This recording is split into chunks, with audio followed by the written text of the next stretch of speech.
Breast cancer.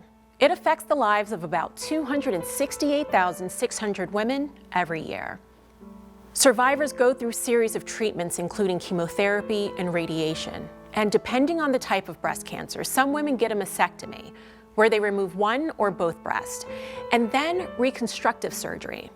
In this episode of 10 Minutes, Michelle Brantley shares her story of surviving breast cancer and how she now helps women celebrate the final phase of breast cancer with a tattoo.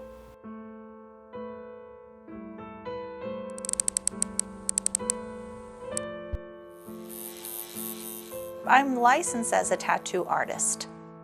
Once they have their surgery, they have a lack of color.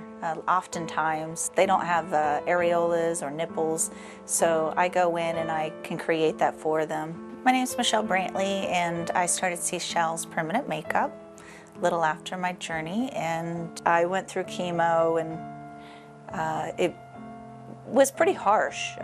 I had a double mastectomy and radiation, and after my reconstruction, I tattooed my own areolas. I was my own first areola client, and who better to practice on than myself? And when people come in, I just am able to sympathize with them. Just give them that love and that support, and be able to actually help them finalize this journey. All right, so 10 minutes with Michelle, and I want to first start off with, how did you get here? During the time of getting my education, but also teaching, I had somebody tattoo my eyebrows. Okay. Because I had lost them and just wanted them tattooed. Took too much of my time. Well, I didn't like it, so it provoked a lot of, wow, maybe I could get back into that, but just for fun. So, whenever I had my eyebrows tattooed, I'm like, okay, I'm going to do it with friends and family, and I did mine to my liking after I had it done. Mm-hmm. So I said, well, I like this permanent makeup thing. Maybe I'll do that for a business.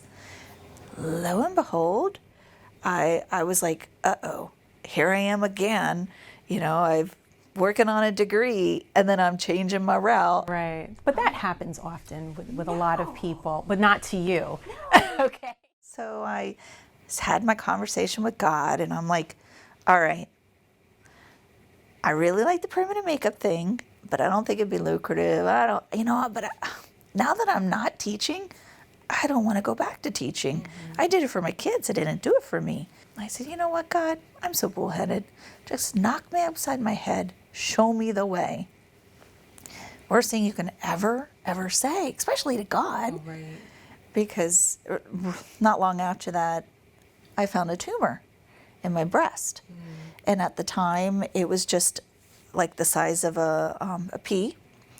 And then it grew pretty quick. A few days later, it grew to the size of an eyeball. Days.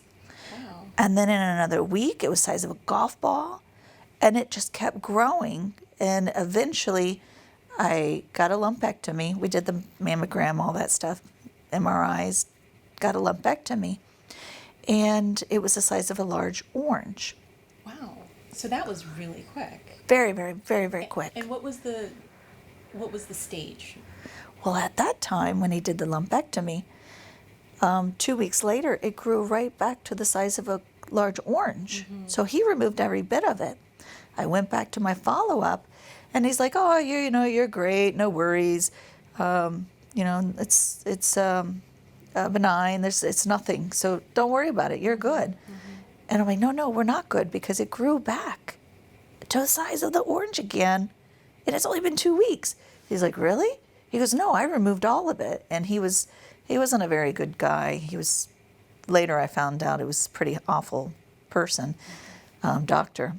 But he's like, that thing was as big as my fist. And he put his fist in my face. And he goes, it was this big. I had to work so hard. I'm sawing, I'm cutting, I'm doing all these things and trying to get it out of there and remove it. He goes, that was the worst case ever. And he goes, well, if it makes you feel any better, we'll see you back in 6 months. Did he test for cancer at that time? He did. He said there was no cancer. Okay. Before he removed? No, it was, actually during, before he did the lumpectomy in office, he did a core biopsy where he took a very large needle and he just couldn't protrude in it to get a sample. So then he did the lumpectomy. Okay. After everything had happened and he said it wasn't cancer, I wound up waiting a little bit, but it's excruciatingly painful. So I needed to go get it checked out. And at that time, it was the size of a grapefruit. It was just so huge. My doctor said, you know, just based off of the ultrasounds you had before, I'm 99.9% positive you had cancer. And I'm like, well, And this is a different doctor. they're a totally different doctor, Okay. but in the same hospital. And I'm like, wow, that's crazy. Are you sure? And we did the biopsy. And I remember it was quick. And they wheeled me into the room after he was finished, and the doctor came in bawling his eyes out. And I'm like, what's going on? And he said, well, I'm really, really, really sad. He says, I wanted to do a double mastectomy right there. He said, but this whole tumor, the whole inside of your body is black. Oh my God. He said, it is literally taking over, and it's pretty aggressive. But I didn't want you to wake up without your breasts. So, you know, it's like, okay, that's all right. We got to do what we got to do. And a girlfriend called me, and she said, you know, you got to go with somebody who is a researcher who really knows what he's doing. So she sent me over to Dr. Cox, and they finagled it. I mean, he has a waiting list, and the type of cancer I had was called triple negative, and only 15% of those diagnosed have triple negative. So it's much rarer, but it's very aggressive in terms that it grows very fast.